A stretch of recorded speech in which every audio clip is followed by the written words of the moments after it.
All right, hello everybody. We're back again for some more Epictetus, the Discourses, and by my count, we're at 1.7. I'm Courtney, and today we're here with Travis and the wonderful Judith Stove, and here we go. So I'm just having a quick look at it. Oh my God, it's a couple of pages long, this one. It's it's on the use of equivocal and hypothetical arguments and the like. Shall I read the first one? Okay, so most people fail to realize that the study of equivocal and hypothetical arguments and of those that are developed through questioning, and in a word, all such arguments, has some relevance to the duties of life. For in every area of study, we're seeking to learn how a good and virtuous person may discover the path that he should follow in life and the way in which he should conduct himself.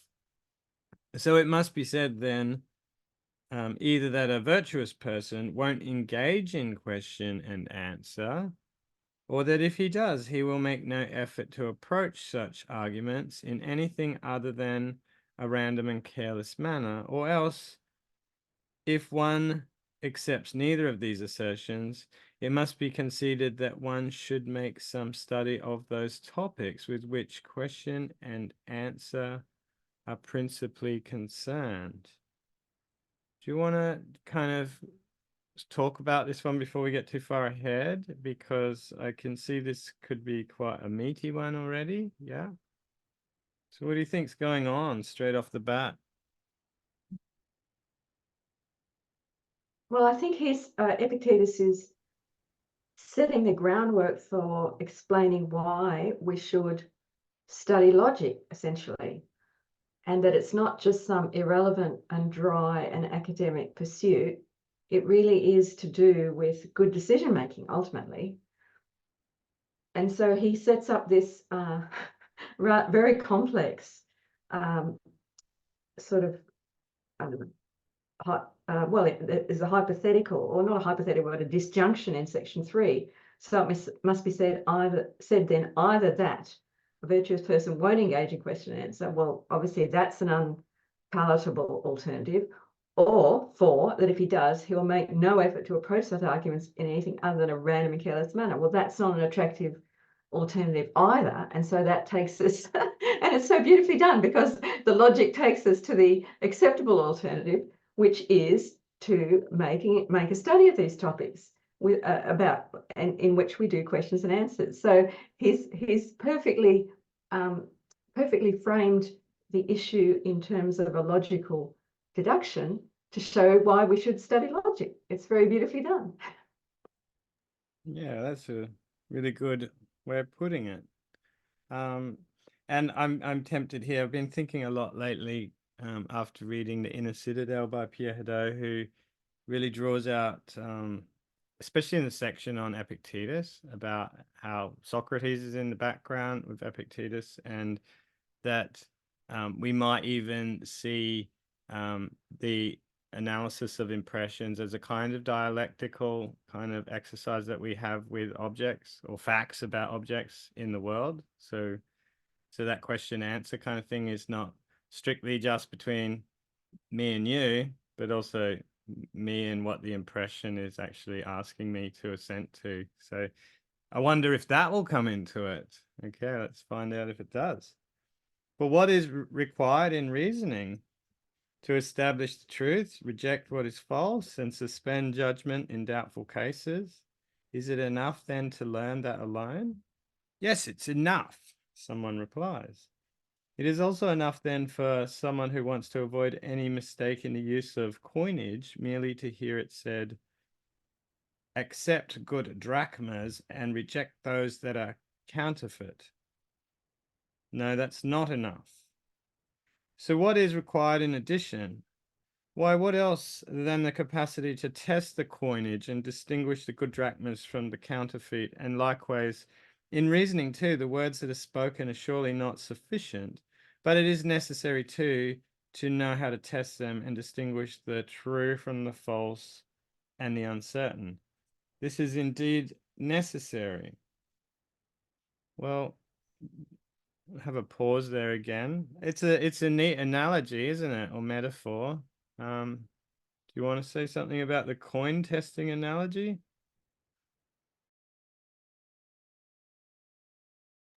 I quite liked it because it's a more practical example around it, because if you're given a coin and if you have to accept if it's fake or not, you have to take some other action.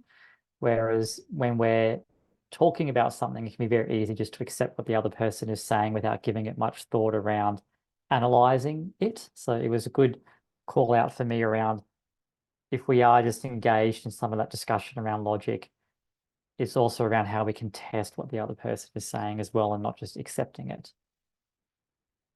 And in the ancient world, Judith would know, in Rome in particular, the coins were based on a certain amount of material, right? Gold or silver or whatever. And that some unscrupulous, whoever, people who minted the coins or emperors or whatever, I can't remember exactly, but some of them got in a lot of trouble for watering it down or making the coin thinner. You probably know, Judith. Do you recall that? Yeah, the status of the coinage is always been an incredibly sort of legally and culturally important thing. So yeah, you're right. And in bad times, the coinage would be debased, which means there would be less of the precious metal in it and more of the less precious metals. But it just suddenly occurred to me that this whole issue around what's genuine, what's a fake, you know, we have so many of those issues today, and that's why it's such a powerful illustration, I guess, of why we need to have our reasoning skills about us, because, you know, we're not necessarily concerned today about the coinage, but we are concerned around AI. You know, is that a genuine video of the person it purports to be? Is this a genuine piece of writing, or has it been done by ChatGPT? You know, these issues of what's genuine, what's fake, have not gone away. They've just taken very different forms. So I think, yeah, I think Travis is spot on that this is a very well, it's a very pertinent illustration because it gets us to think exactly, well, how do we assess whether something's genuine or not? And that's the heart of the matter. And that point about how do we assess it, I think that's why the coin is a good example, because if the coin is based on a certain amount of gold, for example, then there's a criteria in the background that if you know how much gold a coin's supposed to have, then you might have sufficient ground to be able to investigate whether the coin is faulty or not in some way, right? So there's something that a criteria, right, in the background, yeah, to assess things against. Okay, apart from that, what else is required in reasoning? You must accept what follows from the premises or the premises that might have rightly been granted by you. Come now, is it enough in this area too, merely to know this specific thing? No, it's not enough. One must also learn how one thing follows as a consequence from certain other things, and how one thing is sometimes derived from a single thing and sometimes from several in conjunction. Isn't it necessary then to acquire this skill in addition, if one is to conduct oneself intelligently in argument and be able to prove each of one's points and to follow other people's demonstrations without being misled by those who put forward sophistic arguments by way of proof? This has given rise among us to the study and practice of inferential arguments and logical figures, and it has become clear that these are necessary. Any additions there? Are we happy to keep going? Seems that the money thing is a bit too simple, in some ways. We actually, in a conversation or in our interaction with impressions, there's a lot going on. There might be multiple parts. There's a chain of reasoning, and this is that causal thing that's often going on in the background, that you might not know what caused such and such a thing to occur in the first place because some prior cause might be responsible for the thing that's actually kind of the heart of the subject that you were considering. This kind of idea, do you think? But it sometimes comes about that when we have properly granted certain premises, certain conclusions are derived from them that, though false, nonetheless follows from them. What am I to do then? Accept the false conclusion? And how is that possible? Then should I say that it was wrong to accept the premises? No, this isn't permissible either. Or say that doesn't follow from the premises, but that again isn't permissible. So what is one to do in such circumstances? Isn't it the same as with debts? Just as having borrowed on some occasion isn't enough to make someone a debtor, but it is necessary in addition that he continues to owe the money, and hasn't paid off the loan. Likewise, our having accepted the premises isn't enough to make it necessary for us to accept the inference, but we have to continue to accept the premises. If the premises remain to the end such as they were when they were granted, it is altogether necessary that we continue to hold to them and admit the conclusions that follow from them. Or if the contrary applies, that we shouldn't. For us in that case, and from our present point of view, the conclusion no longer follows, since we've renounced our acceptance of the premises. This then is what we need to examine with regard to premises. Changes of this kind and modifications in them. Because if in the course of question and answer, or in drawing conclusions, or at any other stage of the argument, the premises undergo these modifications, they will become a cause of trouble for the inexperienced if they cannot see what follows. Do we need to do this? So that in this regard, we should not act inappropriately or at random or in a confused manner. Yeah, well, I think again, thanks, Courtney, this underlines that,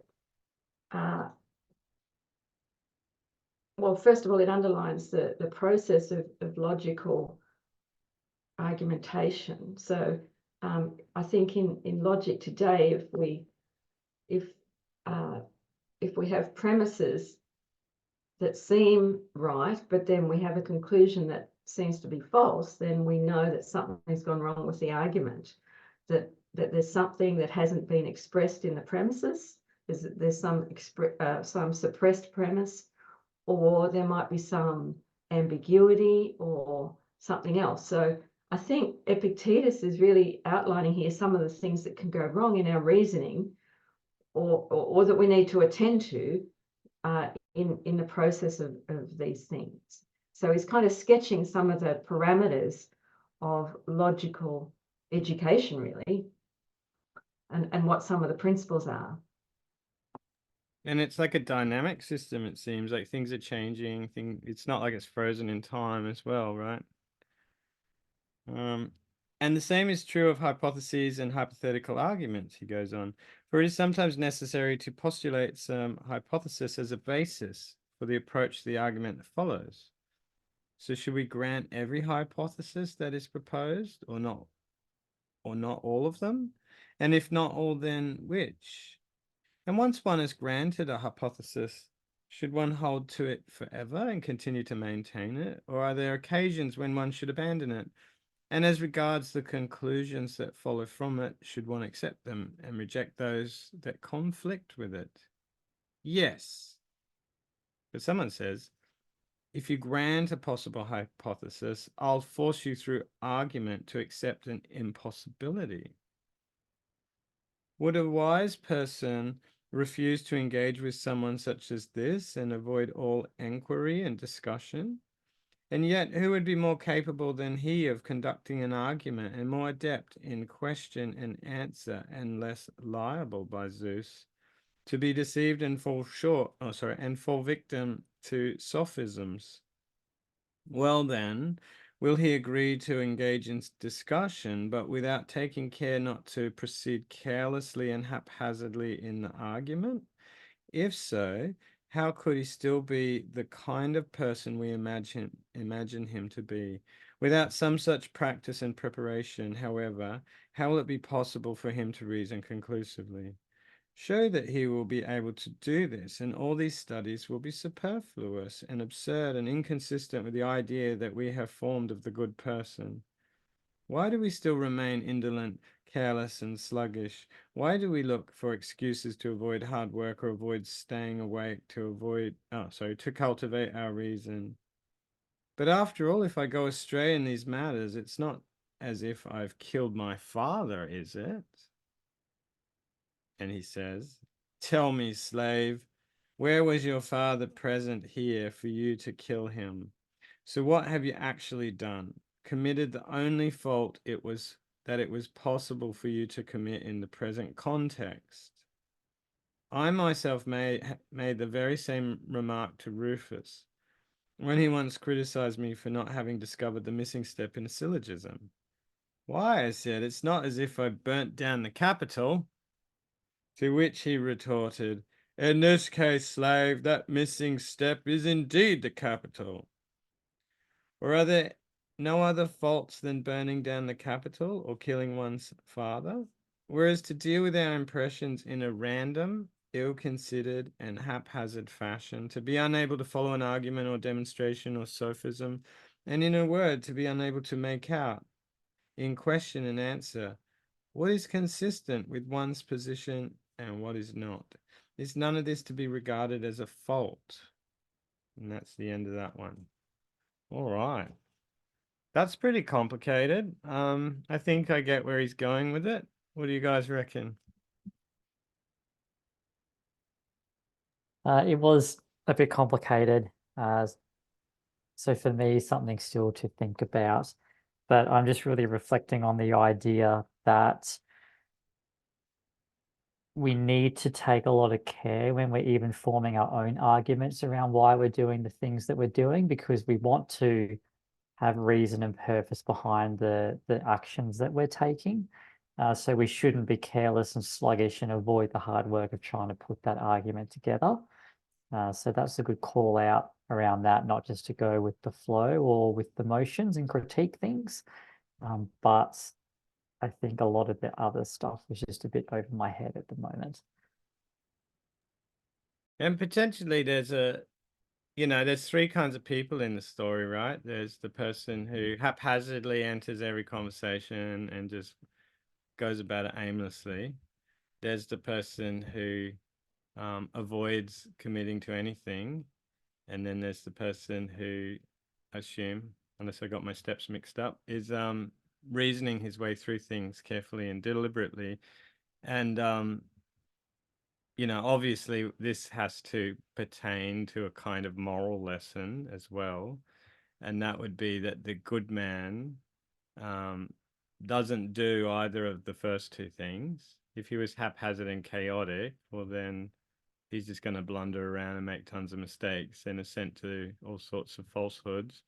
But in a way, maybe there's a kind of criticism of skepticism here too, because he's willing to work through the premises and to examine them closely and carefully, and he's got an objective fact in mind, like the coin. There's something behind it that he's assessing and weighing up and deliberating on, which obviously has something to do, or it bears on at least his moral goodness in being able to do so, which is very different from the skeptical stance, I think.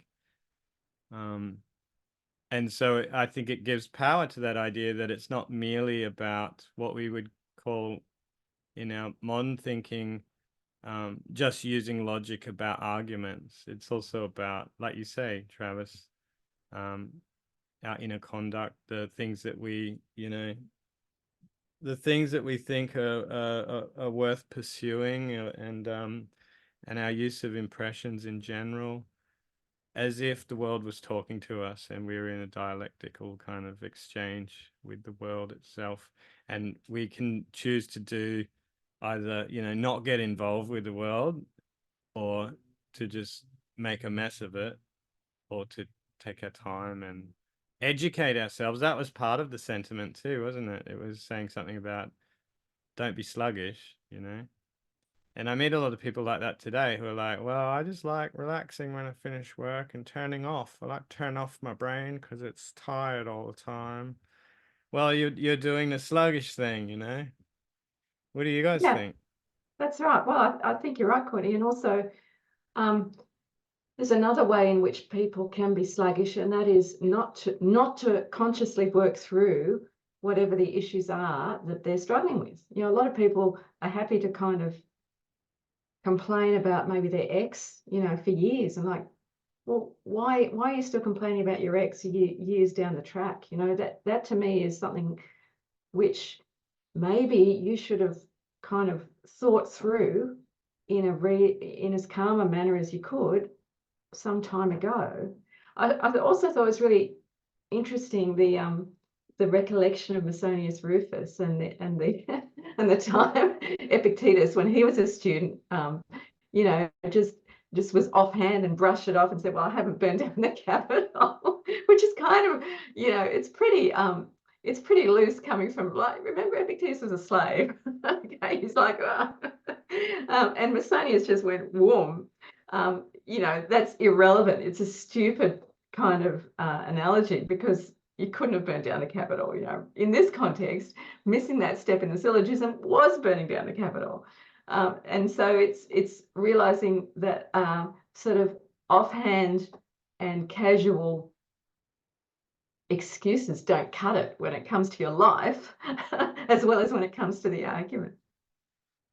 Yeah, absolutely. And really saying, isn't he, like exactly what you're saying, but that it's that moment to moment commitment to investigating our ability to reason, if you like, our holding together that kind of integrity, following the chain of the rational structure. And that's what's at stake, and that's a very important thing. And if you don't understand that, well, yeah, you've burnt down the Capitol. You might as well have murdered your father, kind of.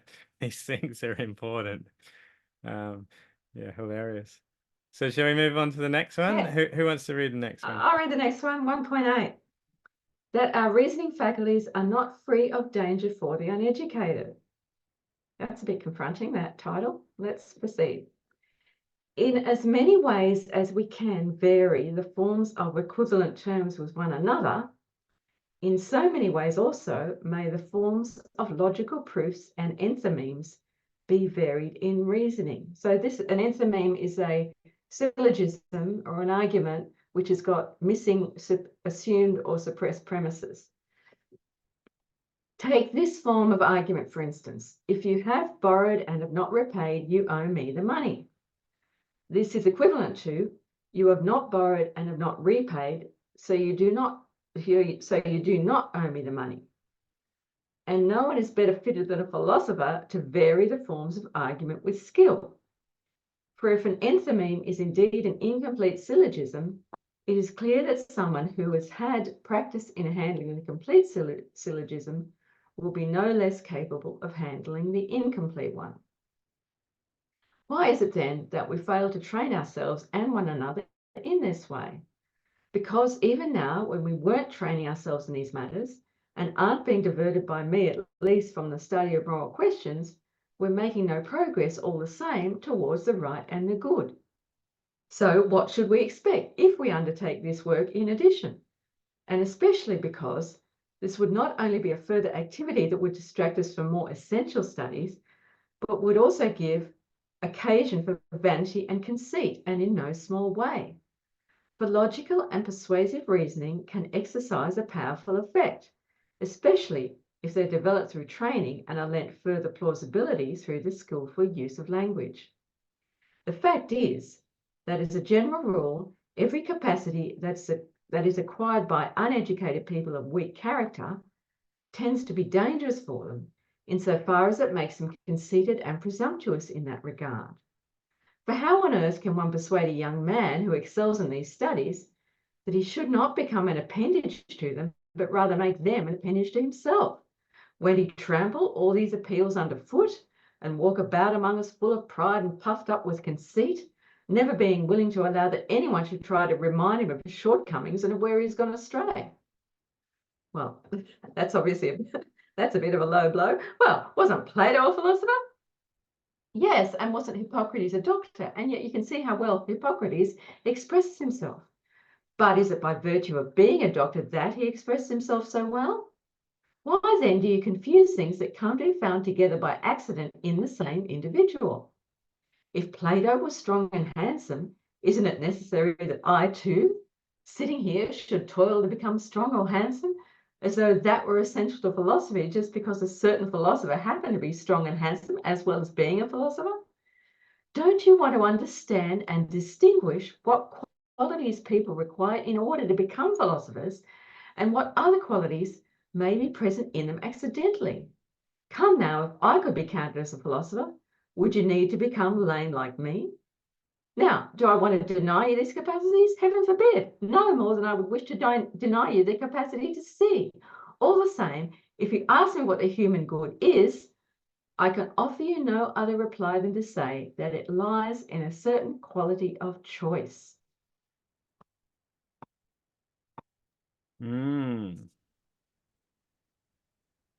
Well, definitely the first section definitely evokes Plato and, particularly the Socratic dialogues. I was thinking of all the people that Socrates has his interlocution with, who are constantly being sophists and demonstrating their clear ability to win arguments for the sake of winning arguments. And some of them are quite ridiculous. Was it the Euthyphro? No, which one was it with the two characters? Euthydemus? Yeah, Euthydemus, and the other character, Dionysaurus or something. Dionysiodorus. That's the one.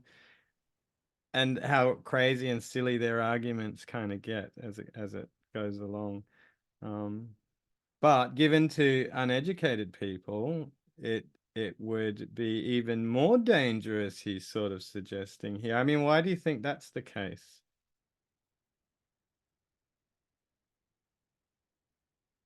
Anyone want to Because hazard a you, guess? if it sounds good and it's said confidently, and then you have all of the other attributes that aren't necessary. So if, the strong and handsome person, you might just latch on and take all of that to be fact, and away you go. Do you think there's a thing in here? It says the fact is, as a general rule, every capacity that is acquired by uneducated people of weak character tends to be dangerous for them. Well, that's a kind of Socratic thing right there, right? Is this idea that in the Euthydemus in particular, that having good things is not necessarily good for everybody, especially if they don't know how to use them. So Yeah, somebody who doesn't 100%. know how to use wealth, for example, may use it in such a way that they harm themselves and other people around them. So this again is pointing back to the idea of education and the knowledge of how to use reason, the knowledge of what the good actually is, which is a little bit different from if you read this as a modern person thinking, oh, here we go, he's having a crack at uneducated people because he's so elite. But it's a different meaning, isn't it? Yes. Yeah, 100%. You're absolutely right, Courtney. It's and I suppose there's a bit of the folk wisdom in a little knowledge is a dangerous thing. That's a folk saying, because a small amount of expertise is likely to make people overconfident about how competent they are to actually proceed and go further. But yeah, I think Travis identified that important point in that second part of the reading, that people can get misled by the sort of the accidental attributes of someone who's a reasoner.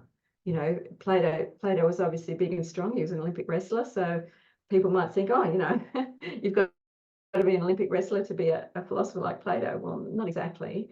That's an attribute that is not essential to what being a philosopher is. And so people can get the wrong idea about what's involved, I suppose. And they can get the idea that maybe it's all about besting people in argument, owning owning people. Well, it's not about that. It's about developing your character as best you can. And that idea of accidental connections is interesting. Last night I heard a talk about AI and algorithms and stuff, and they were saying there's a very taxing way to weigh up arguments, and that means learning and reasoning and thinking and doing all this hard work, you know, that's rationally very taxing. And there's two other ways. They've identified this kind of tipping point. So if you're in a group of people and X percentage of the people agree with a particular policy that they put out there and verbalize, if it gets to a certain percentage, whatever it is, it's much more likely to tip the people around them to go with it. And the third possibility, according to this professor who was talking about the way these algorithms kind of target people with misinformation in particular, is that if somebody has high status, like Plato, you know, they're an exemplar, that they're what do we call them nowadays? We call it influencer. Then, because of their high status, if they propose a certain idea, rather than go through all the hard, heavy lifting yourself and trying to work out the ideas, you tend to agree with those people. So that's a modern kind of thing, which is very clearly kind of put here, right? Like, you know, what is it? What is the qualities that it actually requires to be a good person, as opposed to other qualities that Plato, for example, has, like his broad shoulders and his ability at wrestling and so on. Yeah, that's right. And it underlines that that whole issue, which we talked about in the Gorgias, right? This whole issue around persuading people. The issues around persuading people are perennial. You know, it was a person standing in the assembly at Athens back in the day, but now it's online. And but the you know, the aim hasn't changed. It's about influencing people's beliefs and their actions. It's perennially critical that that people learn as far as possible to make better judgments about the information they're presented with. And another point too along these lines, I guess, is that, you know, on the one hand, modern people are saying, well, it's very labor intensive to do that. So there's a tendency in people to go the easy route, you know, which makes sense. And that here is being applied to the uneducated person of weak character. Because what would happen is education is a toning process, a kind of gymnasium in itself, in which a person undergoes a training, and there's a spiritual discipline and a ascesis or whatever, in which the person learns to withstand the discomfort of having to expend cognitive resources in investigating impressions, and kind of as a kind of, what's the word, ordinary event, something they're doing all the time. That's what I'm trying to say, as opposed to just something rarely that you do when you have to. It's something that they would encourage. It's a kind of discipline that you apply to every single kind of impression that comes your way, to make sure it conforms with what you think the appropriate character ought to look like. And isn't this sort of interesting, where he says, how on earth can one persuade a young man who excels in these studies that he should not he should not become an appendage to them, but rather make them an appendage to himself? And again, that's the right use, isn't it? But I'm also thinking of our Descartes the other day, because Descartes went on to say something like, you know, we have understanding, which is limited, but the will wants to extend itself beyond the proper objects of the understanding, which are limited, and instead, kind of, in a sense, maybe I'm drawing a strange connection here, but makes the man an appendage of the will. You know, it reaches out beyond itself. But rather, his conclusion was that a person needs to apply the will to itself and restrain it and learn how to use it correctly, kind of, so that it was an appendage of him, so to speak. Yeah, that's a good observation. Moving on, unless you got more to say.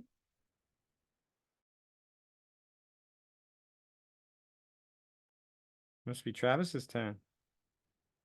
It is. So 1.8, that our reasoning faculties are not free of danger for the uneducated. I think we're on a We just 1.9. did Yeah, I was like, Travis. we've just I was like, yeah, hang on. Don't dare. I was listening. Anyone listening, did you spot Travis's I was purposeful listening. error? Yep. Just to show that yeah, sometimes you've got to do that. Anyway, 1.9. How from the idea that we are akin to God, one may proceed to what follows. If there is any truth in what the philosophers say about the kinship between God and humanity, what course is left for human beings than to follow the example of Socrates, and when one is asked where one is from, never to reply, I'm an Athenian, or I'm a Corinthian, but rather, I'm a citizen of the universe. For why say, in fact, that you're an Athenian rather than just a citizen of that corner in which your poor body was thrown down at the time of your birth? Isn't it obvious that you choose the place that is more sovereign, and not merely that little corner, but also your whole household, and, in a word, the source that your entire race of ancestors has come down to you, and on that basis you call yourself an Athenian or a Corinthian? Now, suppose that one has studied the organization of the universe and has come to understand that, of all things, the greatest and most important and most all-embracing is the society in which human beings and God are associated together.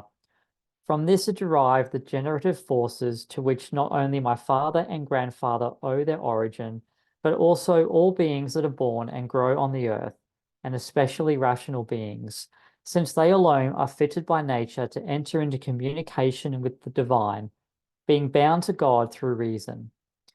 Why shouldn't one who understands this call himself a citizen of the universe? Why should he fear anything that comes about for human beings? What, shall kinship with Caesar or some other man of great power at Rome be enough to ensure that one will be able to live in safety and be secure against contempt and free from all fear? Whereas having God as our maker, our father, and our protector won't be enough to deliver us from fear and suffering. And how am I to feed myself, someone asks, if I have nothing? And how do the slaves do so? How do runaways? What do they rely on when they flee from their masters? On their fields, their servants, their silverware? No, on nothing but themselves. And yet all the same, they don't fail to find food for themselves. And must our philosopher, when he ventures abroad, place his confidence in others and rely on them, instead of taking care of himself, and so show himself to be worse and more cowardly than the irrational animals, every one of which is self-sufficient, and lacks neither its proper food nor the way of life that is appropriate to it and in accord with nature? We want to pause there. Yep. There's quite a bit probably to talk about.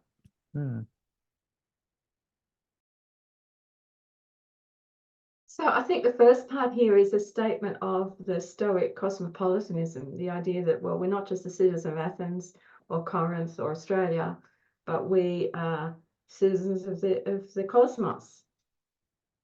And, you know, we shouldn't be fixated on who our ancestors were. Because as we know from other Stoic theories, such as we find in Seneca's letters, for the Stoics, everyone's got all different kinds of people in their ancestry, right? We all had farmers, we all had laborers, we all probably had mariners and miners. Some of us may have had aristocrats, but essentially everybody's got a huge mix in the entire course of the history, the family history that's brought to this point. So it's like, well, big deal, you know. we're all in that same boat, and there's no need to pride ourselves on our particular ancestry, because a far more important attribute is that the fact that we're all related to the gods.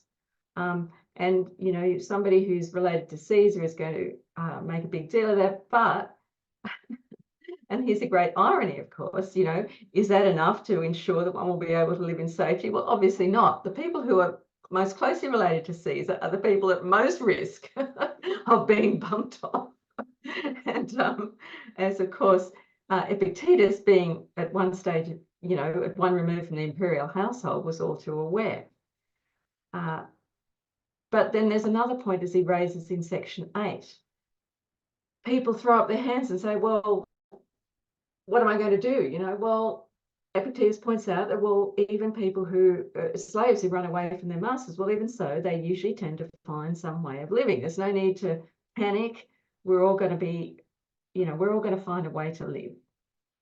So I think that there's a couple of different thoughts in those sections. The cosmopolitanism, the importance of not puffing yourself up about who you're related to or who you're not related to, or the important people in your life, the name dropping, forget all that. But also, don't despair if you should find yourself in a situation where you will need to support yourself, because you'll be able to do that. Yeah, very well said. Yeah. Obviously, as you said, the cosmic aspect is the consolation here, and that's very important. And obviously, something that comes up with modern Stoic readings is not always, but maybe it's becoming less common now. But there used to be a kind of tendency to want to remove this sort of perspective from a subject of concentrating on. It seemed, early on, I don't know, maybe it was just the circles I moved in, but now there seems to be more acceptance of it is very much a part of Stoicism. That I'm not talking about the cosmopolitan view in particular, that's well known, but this idea that in a sense we're a microcosm of the macrocosm, that we have our individual use of reason is a trace of the cosmic whole reason, and that in a sense, when we reason and use logic and act and interact with the world and speak with other people and use language, that's extended reason extended into the world, that causes harmony and order to cause societies to flourish, and then that extends outwards in larger circles and is sort of represented in the ways in which the planets are held together and the motions and cycles of nature and the earth, it's no wonder then that if the slaves could break away from their human masters, they'd still be able to survive, because the cosmos watches over them and nature has already given to them everything they need to survive, generally speaking, right?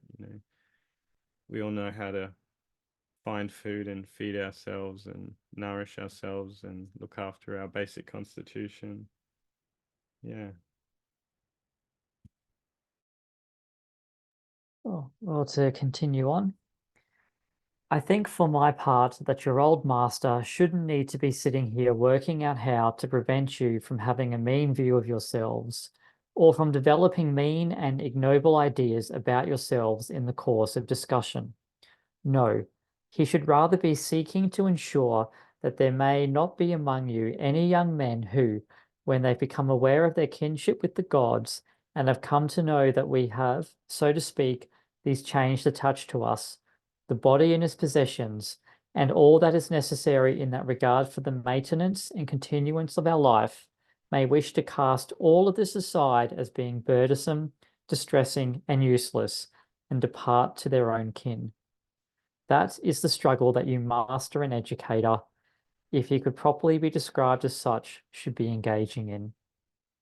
You, for your part, should come to him and say, Epictetus, we can no longer bear to be chained to this poor body of ours, having to give it food and drink, and provide it with rest, and keep it clean, and then having to associate with all manner of people because of it. Isn't it true that these things are indifferent and nothing to us, and that death is no evil? And that we are in some sense related to God and draw our origin from him? Allow us to go back to where we came from. Allow us to be delivered at last from these chains that have fastened to us and weigh us down. Down here, thieves and brigands and law courts and those who are known as tyrants imagine that they hold some power over us because of our poor body and its possessions. Allow us to show them that they don't really hold power over anyone. It would be for me to reply as follows. You must wait for God, my friends. When he gives the signal and sets you free from your service here, then you may depart to him. But for the present, you must resign yourselves to remaining in this post in which he has stationed you. It is short, in truth, the time of your stay in this world, and easy to bear for people who are of such a mind as you. For what tyrant, or what thief, or what law courts can still inspire fear in those who no longer attach any importance of the body and its possessions? So wait, and don't make your departure without proper reason. Yeah, that's a good point to stop. Thanks, Travis, because that's such an important section, isn't it? He's talking about the students, and this is really interesting, I think. These are young students, so they're sort of 18 to 20, who are essentially having suicidal ideation, and coming to Epictetus and saying, well, why shouldn't we leave the troubles that we find in the world? The fact we've got to keep functioning as a human, we've got to put up with the horrible things around us, the tyrants, the thieves, the law courts, and so on. It's Epictetus is kind of meeting head on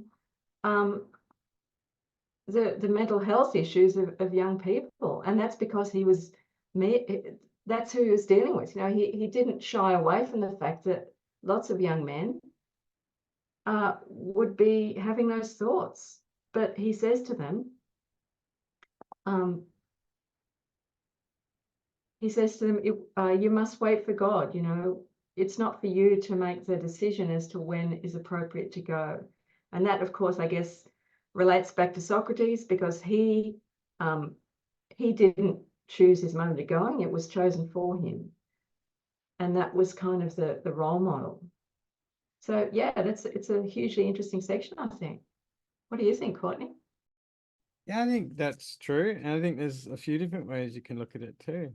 I'm reminded of Cicero in the Tusculan Disputations, where he tells a story about a particular philosopher teacher who was so good at convincing people that life was wretched that he had a whole bunch of students kill themselves, and he was banned from doing philosophy in public as a result. So there's an idea here that philosophy can be incredibly disruptive. And we know that in Stoicism, part of the message is, through Socrates, at least, that tradition, that it can be disruptive in the sense that you can critique the common opinion of the good, you can cause people to question societal values, which their leaders would want them to kind of commit to. But also, if you're going to abandon as your primary motive for doing the right thing, what your leaders tell you to do, and instead you're going to turn your attention to the supreme leader, in this case, which is God or the cosmos, then if I was to do so and completely let go of the idea that I'm doing any of these things for any material reason, then what keeps me here when there's so much suffering involved and when obviously if you commit to this view, if you follow this view that the cosmos is at least a benign kind of creature and means you no harm, then why not just get off the merry-go-round? And that's what I think he's responding to too, is that, well, it doesn't quite work that way. Yes, God is good, God loves you, and yes, you're going to have to undergo all these burdens and these toils, and it's going to suck a bit, but that's what it's about. You have to go through that. It's not up to you to take the other option, because you've been given this for a reason, sort of thing. And clearly we can think of religions where people have thought that God's commandment was the most important thing, and life was irrelevant in comparison, and they don't have this kind of warning built into it, and as a result they're quite happy to take their lives and other people's lives with it. Yeah, that's a really good point, Courtney. And I think it kind of underlines the fact that adolescence is a really sort of, well, it can be a very dangerous time for all these kind of serious decisions. And he doesn't mention it here in this passage, but I know in other parts of Epictetus's work, he mentions, obviously the students being, young men in their late teens, they're obviously thinking about women, girls. And so there's the hormonal stuff going on as well, the relationships, the disastrous relationships, all of that stuff is all feeding in. It's a very fraught age group that he was dealing with. But yeah, he's very clear that it's not really up to you to take that step, except when the God says so. Yeah, that's a great point. I really agree with that. It's the idea that we really have to raise our youth with a certain kind of attention and care, because this age where they move from childhood into adulthood is a very precarious one, in which they're very much vulnerable to more mature people giving them incorrect values or beliefs that will shape the course of their lives if they're not careful, and then of course the shape of society as well. And people like Socrates and Epictetus are sort of insinuating themselves in the role of a gatekeeper or a protector, that is helping these men find a safe passage through that very difficult time in life. Yeah, that's quite beautiful. I think it links back to some of the earlier readings too, around the argument that we put forward around what it is to be, or what that stage of life looks like. So a better viewpoint is put forward, and just developing your shape even better to navigate those times. But I was kind of struck by, towards the end of section 16 here, I was also thinking about Cicero, but a different book, is the idea when it says here, remaining in the post in which you're being stationed to. To me, that implies the idea then that irrespective of where we're born in the world and moving up into that citizenryship, we're all going to have individual duties and obligations that are imposed upon us. And that is what it is to have this post that has been stationed to us, that we have these things that we also need to be able to fulfill. Yeah, definitely. And it's a common metaphor, isn't it? Because it occurs with Seneca quite often. It's a military metaphor that the commander has assigned you a certain kind of post to defend the walls, for example, to keep watch for the enemies approaching at nighttime, that sort of thing. And this metaphor often gets extended to um, keeping a lookout for the misuse of reason, for example. So yeah, interesting. Well spotted. All right, so to pick up at 18. Such is the stance that a teacher should adopt towards gifted young men. But what happens at present? Your teacher is a mere corpse, and you yourselves are corpses. As soon as you've eaten your fill today, you sit and moan about what tomorrow may bring, worrying about how you'll be able to feed yourselves. If you manage to get any food, slave, you'll have it, and if you don't, you'll leave this world. The door stands open. Why grieve? What place is left for tears? What occasion is left for flattery? Why should one person envy another? Why should one let oneself be dazzled by those who have great possessions and hold powerful positions, especially if they're both strong and bad-tempered? For that, what can they do to us? The things that they have the power to do are of no concern to us, and when it comes to the things that matter to us, they have no power over those. Who can still exert any power then over people who think in this way? What attitude did Socrates hold with regard to these matters? Why, what other than that which someone is bound to hold if he is convinced that he is akin to the gods? If you were to say to me now, he tells his judges, we will acquit you on these conditions, that you no longer conduct the discussions that you have conducted hitherto, and no longer pester any of us, young or old. I would reply, how absurd of you to think that if one of your generals had stationed me in a post, I should hold it and defend it, preferring to die 1,000 deaths rather than abandon it. But if God has stationed us in some position and laid down some rules of conduct, we should abandon it. This is what it means for a man to be truly akin to the gods. As for us, however, we think of ourselves as being mere bodies, entrails and sexual organs, because we give way to our fears and desires, and we flatter those who might be able to help us in this regard, while fearing those same people. Someone once asked me to write to Rome on his behalf, because he had suffered what would commonly be regarded as a misfortune. For after having been a man of position and wealth, he had lost everything and ended up here. And I wrote on his behalf in a very humble tone. After reading the letter, however, he gave it back, saying, "It was your help that I was asking for, not your pity. It isn't as if anything bad has happened to me." In the same way, Rufus would say to me by way of a test, "Your master is going to do this or that to you." And when I responded by saying, "Such is the way of human life," he replied, "What use would it serve then for me to intercede with your master when I can get the same result from you? For it is indeed pointless and foolish to seek to get from another what one can get from oneself. Since I can get greatness of soul and nobility of mind from myself, shall I seek to get a patch of land from you, or a bit of money, or some public post? Heaven forbid.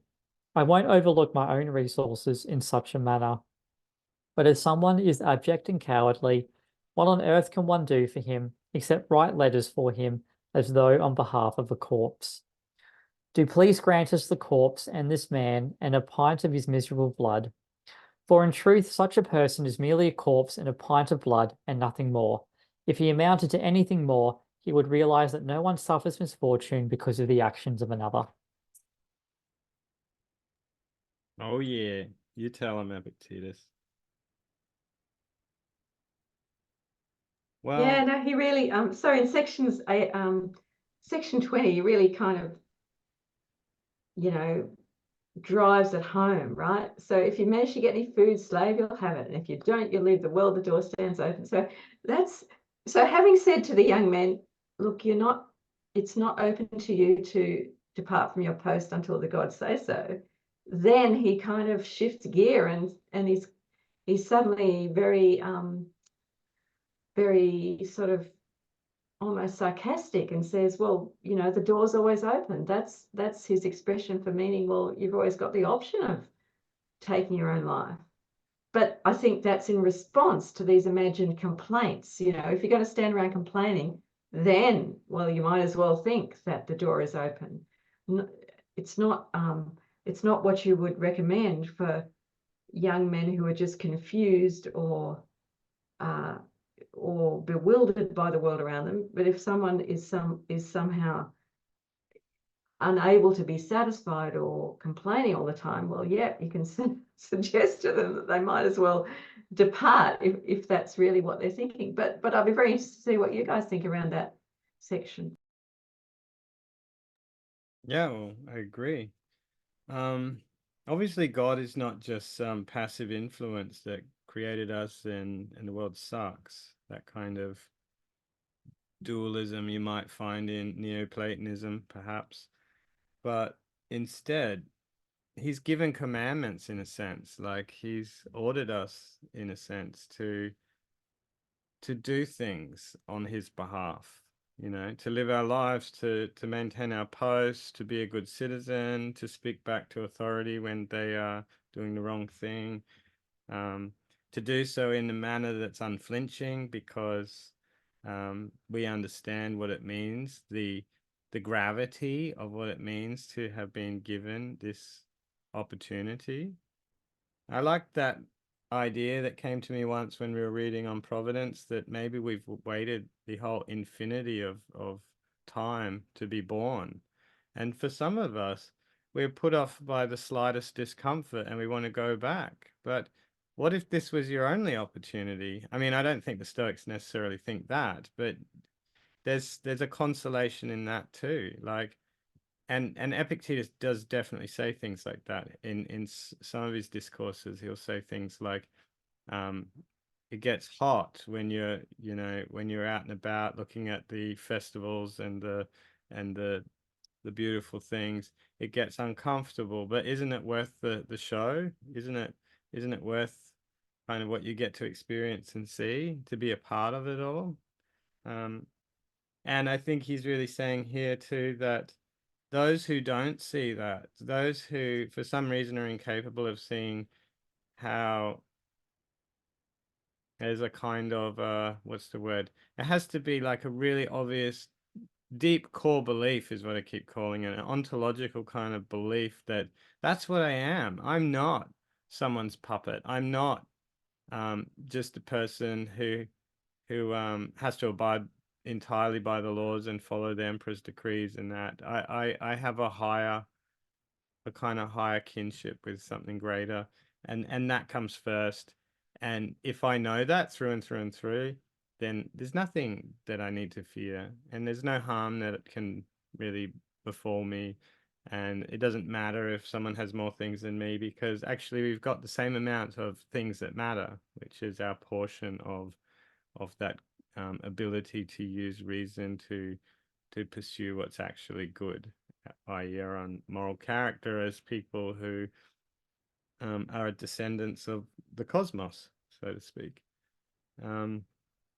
So, and I gave a talk on this in the weekend, actually, that there's a kind of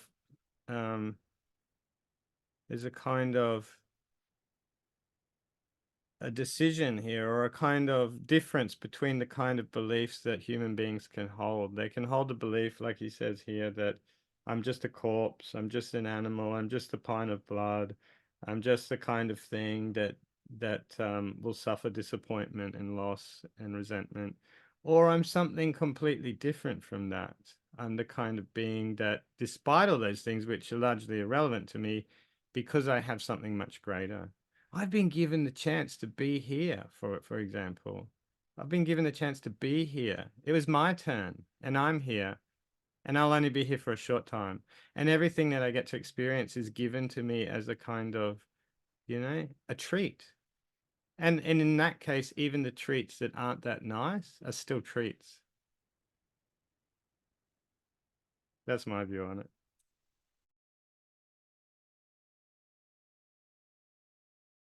Yeah, I like that. Even the the treats that aren't ice cream are pretty good, really. But yeah, and there's more of them. Once we start to recognize that that's a treat and this is a treat and this is actually a treat, then everything's better. Yeah, And and there's a kind of therapy in that, right? Because the more I think about it, you can actually set it up as a kind of treatment where you say, well, you're doing something that you don't like, but in what way is it good for you? In what way is it a treat? That's a good question to ask yourself, because the world's having a dialectical exchange with you. It's saying there's a bad thing present here right now, and it's up to you whether you assent or not. So this might be, for example, a work meeting, and we're like, this sucks. I don't want to be at work. I want to be hanging out with my family or whatever. But you know what? I'm still conversing with other rational beings, and these creatures like me are connected in very important ways. We're sharing the same language. We have the same needs and desires, and we can express care for one another, even in subtle ways, through like work relationships and doing our job and being committed to one another in the performance of our tasks and things. Seen in that light, that could be a treat. That could be an opportunity for me to be a part of a living body, which to me feels good, feels meaningful. Well, there's so many opportunities to interlay that in the everyday moments of life. We can put that in a lot of the things that we do. So it might hurt to be at the gym, but then you're strengthening your body, so then you can, run around with children, or, carry out all of this work, or even if it's just being able to sit down with a coffee with a friend, but then it's that moment of just experiencing what it is to be able to have that being and that conversation and that laughter as well. That I did have to laugh as well around the treats that you might not want. And I was thinking about how in school I would run around all lunchtime, a bundle of sweat, but then these days, as soon as that first bead of sweat comes off my forehead, it's like game over. Need to remember it's a treat to be hot, right? Exactly. And I mean, we get older and it's but it's important to and going to the gym, right? It's hard work, but that's the treat, that's the privilege, that's recognizing what our bodies can do and celebrating them. So yes, I mean, even the sweat is a privilege. And sometimes people are really quite strange. Coming back to impressions, like for example, I had a guy working for me, and he would always complain about carrying the ladders because the ladders were really heavy. He'd be like, "Oh, fuck this! It's so heavy. Why am I the one who's carrying the ladder? Whinge, whinge, whinge, whinge, whinge." And it felt to me it was good. It was a good workout. It was a big, heavy ladder. You use weird muscles. You got to twist and carry on carrying it upstairs, all this sort of stuff. And at the end of the day, he would say to me, "All right, I got to go now. I'm in a rush. I got to go to the gym." And I would just laugh in his face and go, "You don't even want to carry the ladder. Like, but you want to go and pay money to go to the gym. I know what the problem is. I'm paying you money. In fact, I should be charging you money to carry the ladder around all day, and you'd be happy as a result of it." That's exactly what Epictetus would say, Courtney. You've embodied Epictetus. That's brilliant. I was really struck by this section 27 and 29. Now, and it's a bit sort of, because it's truncated, it's come through these notes from Arian, so we really don't kind of get the full picture. So somebody asked Epictetus to write to Rome on his behalf. Now, presumably that's because, having worked for Nero's freedman, Epictetus, somebody thought Epictetus had contacts, right? So it would be helpful for Epictetus to write to Rome for this other person. But then obviously whatever Epictetus wrote wasn't right, because the person took offense and thought that he was overdoing the sob story. So I was kind of thinking, what's the point of that little anecdote, apart from are we to think that well, I suppose part of it, maybe what the point of that little anecdote is that the process was kind of educational for the person who'd asked for the favor, because this person then, once he read the letter, realized, well, actually, no, that's not what I want. I don't want to be portrayed as someone begging for pity. I want to have a different persona put across. So yeah, first of all, that's what do you think about that? But secondly, I thought was also really interesting, 29, what Rufus would say. So this is Musonius Rufus, Epictetus's teacher. He's a real hard ass, right? We think Epictetus is a hard ass. Well, Musonius was a hard ass before that. And Rufus would test Epictetus. Now, what's this business around testing? Your master is going to do this or say that, or do this or that to you. And then Epictetus responds and said, and he's kind of, he's accepting. He says, oh, well, it's the way of the world. But then Rufus turns around and says, well, what use is that? I could get the same, why would I talk to your master when I can get the same result from you? So that's the kind of implying that Epictetus was not standing up for himself or not exercising his agency sufficiently. But I'm not really sure, again, what the point of the anecdote is. So I'd be interested in what your views are. I didn't read it like that at all. I read it like this. So the master's going to do this or that to you. Rufus is testing him by scaring the shit out of him. He's saying, the master's going to bash the crap out of you. He's going to kick the shit out of you. And Epictetus, well, this is how I read it. And so Epictetus responds by saying, oh, well, such is the way of human life, because I'm a slave. And then Rufus says, what use would it serve then for me to intercede with your master? Meaning, well, it's no point me talking him out of it. You know, I could come to your rescue, but I get the same result from you. Like, I take that as you've come to your own rescue. See, I read it absolutely opposite, that I think, well, I'm just guessing here, but to me it seemed like the test was Rufus was trying to get Epictetus to stick up for himself and to exercise his agency and not just accept this shit treatment. I That would was how I read say, it. But yeah, well, that would be a weird kind of Epictetan kind of motive. Like, he's really saying that some shit just happens. Rufus has obviously some clout. He could come and talk to the master, you know, but he's saying, but Epictetus doesn't ask him to, just like the man in the letter. He's not asking for help, you know. He's just saying, "Oh well, that's just what happens." He never at any point says, "Well, you could interfere and, you know, get me out of this predicament," which most of us would be tempted to do. And so, how would we expect Rufus, who's a Stoic philosopher, to reply? Yeah, I think you're right. Like, he could say, "Well, when are you going to stand up for yourself?" But I read it as him saying, well, there's no point me going to talk to your master to save you because I get the same result from yourself. You've saved yourself. And that's why he says then, for it is indeed pointless and foolish to seek to get from another what one can get from oneself. You see? So he's saying, you're always able to rescue yourself if you have the right approach, you know, if you know what's within your control. Epictetus is very much interested in what's in your power, obviously. Since I can get greatness of soul and nobility of mind from myself, shall I seek to get a patch of land for you, from you, or a bit of money or some public post? I think it fits the context, you know what I mean? Heaven forbid, I won't overlook my own resources in such a manner. He's saying, I'm okay, I can deal with this. I've got within me what it takes. And it's a test. Rufus is drawing out this resolution in Epictetus. That would be how I would read that. what do you think, Travis?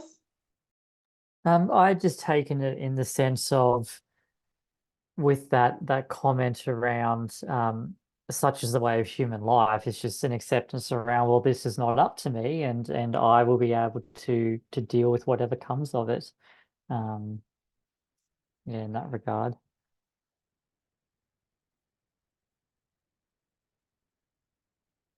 So yeah, not really in the pushback sense, but just, well, I can deal with it, and then it just sits at that local level. It's pretty terrifying if you read it that way. So Epictetus is a vulnerable person, really. He's a slave. Presumably, we've heard that his master may have been cruel to him in the past. Well, that's what commentators say. They may have even rendered him lame or something like this. So he's potentially a victim of violence at times. And this more powerful man than himself, who we presume could have some influence over his treatment, is terrorizing him in a Yeah, sense. I know, right? It's a bit weird. I mean, I've always loved Musonius Rufus, but this is just weird. And why would he test his students in this way, particularly, as you say, a vulnerable person? I mean, you know, sort of socially vulnerable and legally vulnerable, but as we know, Epictetus is not personally vulnerable because he's such a strong person. But yeah, it's a bit weird. I just and I haven't checked the Greek what this test thing is. I suppose it's a word like imperia, or you know, some word around like that. But yeah, it's just, I mean, do teachers test their students in that kind of manner? Well, that's a good point, because maybe he's saying, I'm not going to do that to you guys, because he's talking to these young people, but my teacher did, you know? And he's saying, it's not like he's being cruel for the sake of it. He's testing me. That means he's educated me, he's trained me. It's a bit like the Jedi, right? Then they have to go and undergo some testing, and that could be quite dangerous or terrifying. Yeah, is part of it. Bessonius is presenting himself like a complete bastard. Is that part of the test? You know, this person that Epictetus is presumably looking up to is, yeah, it's just weird. Well, yeah, I'll have to think some more about it. I don't really know what to think. He's just being I an think Obi-Wan Kenobi, that's all. But you know, like the testing thing's not so strange because later on, obviously, Epictetus has examples where he talks about that you have to be tested, you know, and he talks about at the beginning when you're first learning that you should test yourself with simple impressions. And he gives that example about the, you know, beautiful women. If you're a young man and you come across a beautiful woman and you haven't trained long in Stoicism or testing your impressions, then perhaps you'd better get out of there because obviously that's a test that you're not going to do well in, probably, given your situation. But this is the kind of thing he's saying, is that he was ready to be tested. And I mean, I see where you're coming from, Judith. Like, oh my God, he's so cruel, he's so mean. But on the other hand, no, he's using what's at hand. He's using the situation at hand. And he's using it to good effect because he could not use it, but that doesn't make things better for Epictetus. He's still in that situation. So he's taking the situation as it is, and he's using it as a method for training. And that's what Stoicism does, right? It doesn't go and try and invent some gymnasium that you then have to apply yourself to. It takes the misfortunes around you, or the supposed misfortunes around you, and it draws them out and causes you to confront them and to recognize that you have the resources within you that you need to deal with the situation. So it's a suitable test. I think it's appropriate. I mean, I don't want to be in this situation, but do you think part of it as well is the idea of being able to endure? So that's part of being able to cope with the situation. yeah, undoubtedly. I mean, that's what it's all about. It's all about that he has all the resources within him.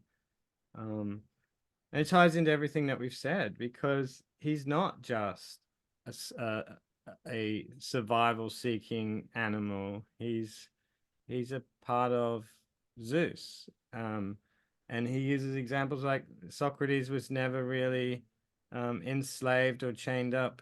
He just had a chain on his leg, you know, like it's the power of the use of reason, which is the difference between freedom and enslavement, or terror and contentment, or acceptance at the very least, you know. I think even the interpretation of the context, like when I was reading that, I was thinking, oh, well, you know, when they say your master's going to do this or that, I was like, oh, well, he's going to ask Epictetus to, I don't know, plant another tree or something before he calls it a day. Like it just hadn't even occurred to me like violence was coming.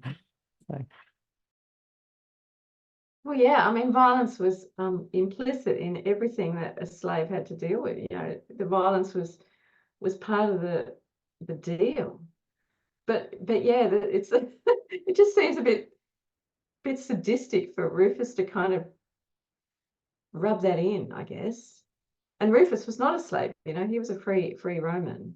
Having said that, Rufus also was exiled and finished up in chains, laboring on the Isthmus of Corinth project that was Nero's vanity project for a while. So Musonius also, you know, this is, again comes back to this Stoic idea that, yep, sooner or later, you're going to find yourself losing your fortune. You're going to find yourself enslaved.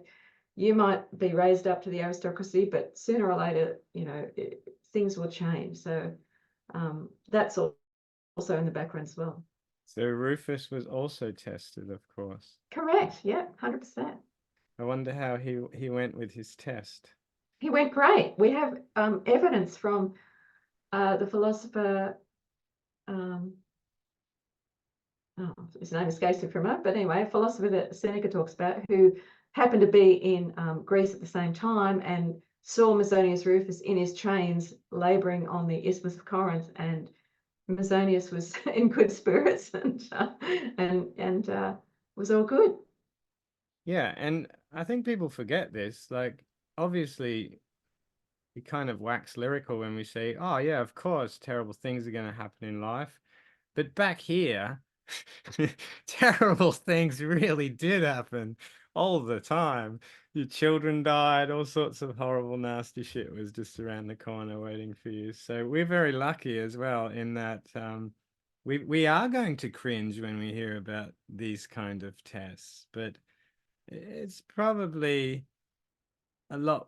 Probably there was. I'm not sure if it's easier to accept, but I'm sure they were well aware that it was highly likely that they might become victims of violence, or things like this could very well happen to them. Obviously, even in Marcus's life, right, the Antonine Plague wiped out a good chunk of the Roman population. So, yeah, pretty rough times. But what do you think? I mean, we kind of mentioned it, but if Rufus is this kind of guy doing such drastic tests, what do you think Epictetus is saying about himself and his own pedagogical relationship to his students? Do you think he's giving them a subtle threat, or do you think he's doing the opposite and saying, well, look, you guys are pretty lucky you got me because I'm a pretty nice guy? Like, what do you think he's suggesting, dude? I'd say it's a bit of both, it's a bit of a humble brag, possibly, but it's also it's reality check, really, I guess. Yeah, I think you're right. And I think it probably gives some justification for the cruel words he seems to say sometimes, because he's really saying, well, look, they're just words. I could tell you that your master is about to beat the shit out of you, but I'm not doing that. I'm just calling you a wanker.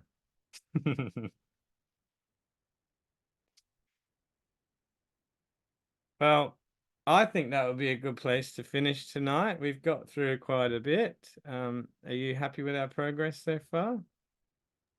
Yeah, I really like this. I mean, we probably could do another section, but it's also better to take a bit more time, and as long as it takes. I mean, Epictetus is always going to be there for us, so I think it's fine. It's good. I think it's wonderful. I've never really, and this shows you the power of dialectic. Like I never put these kind of ideas together on my own. I just read it and go maybe pick out two or three things. But between us, with the back and forward and the consideration of different positions and different sets of knowledge, yeah, we draw out so much like juice. It's wonderful. It's really great. I feel very privileged. Thank you, guys. What do you think, Travis, in summary? Yeah, no, it's good. I like just to work through it and hear all the different perspectives. Well, on that happy note, may Zeus treat you well, and we'll speak again soon.